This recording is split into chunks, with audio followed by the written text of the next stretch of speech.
Yes, ready, start.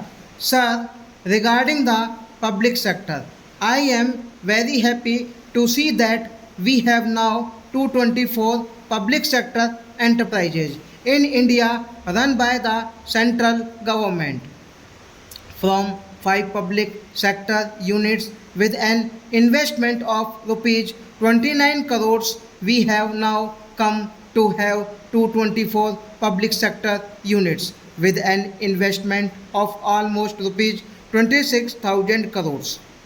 Some of my friends from the opposition were mentioning that our investment is not proper. Is it improper to have 224 units in place of 5 and investment increasing from rupees 29 crores to rupees 26,000 crores? Sir, the public sector at one time was only the postal department set up by the East India Company. But now look at the growth. Now, not the postal department only, but several other departments, firm and facilities that we have. Then about the sales growth, I must comment. Not only there is growth in investments, but also growth in sales. In 10 years, we are able to show a remarkable sales growth of 6 times in this country. This is also a result of the good economic policy. Sir, I would not take much of time, but I would like to say one thing about the restlessness shown in many parts of this country because our country is a developing nation. As a developing nation, our economy has developed in many spheres. People have been demanding more in many sectors. More people wanting to travel by trains, more people wanting to travel by air. When there is more demand for everything, you find that the infrastructure is not coping with the development of the economy. I think the finance minister and the fiscal planners of this country will have to throw a little more light on this aspect.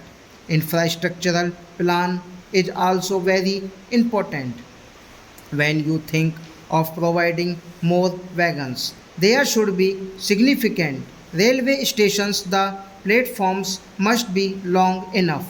Otherwise, people get discomfort and our achievements on various points will be immediately side striked by more waiting at the railway stations for hours. I think the passengers will feel that nothing is achieved in our country and that everything is of disadvantage of them. He forgets immediately the achievements made in this country. So, the small thing which the people are coming across every day in their day to day life is the infrastructural weakness. Sir, about the recovery our economy has made, I do not want to compare it with that happened in their government's time. We have not sold the gold which is reserved in the country. In 1978, 79 and 1979 80, did they not sell the gold? Did they not stop collections for cheap popularity?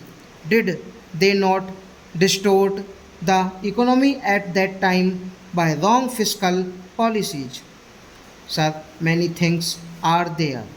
But I do not want to take your time because we are now discussing on a very important document in the house. Sir, the productivity has to be increased.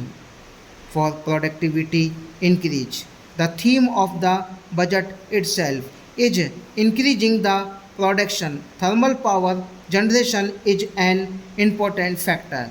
Sir, I come from a state where electricity used to be a surplus commodity every year. But last year, because of the drought, we find suddenly that there is power shortage. Sir, in the state of Kerala, there is no thermal power station. There was a proposal for the Silent Valley project, but that was turned down on ecological reasons. We accept it fully because ecology, protecting nature, is very important, and we welcome the decision of the Prime Minister and the Government of India, but at the same time to compensate that and to remove the shortage of power. I request the Finance Minister to explore the possibility of sanctioning a thermal power station to that state. Sir, before concluding, I would like to dwell upon one or two small points. I come from an area which is a border state, border not with China or Pakistan. It has a border with the Indian Ocean. On almost three sides, we are covered with ocean. If you take Kanyakumari also into account, this is vulnerable. The developments in the Indian Ocean, as everybody knows, are very unhealthy competition of superpowers. They are creating problems of insecurity for that state and the border areas. So I am glad that the government of India has thought about locating the Naval Academy in that state at Kannanur, but Sir Air Force Station and the Army stations will have to be thought of in this part of the country because this is surrounded on three sides by the ocean. Security is more important. Similarly, political extremism at various points is emerging in various shapes and forms. It is necessary to have a strong police force. So, the security arrangement is very necessary. I am concluding with one word. Cochin is the commercial and industrial capital of the state. Cochin was known as the queen of the Arabian Sea. Stop.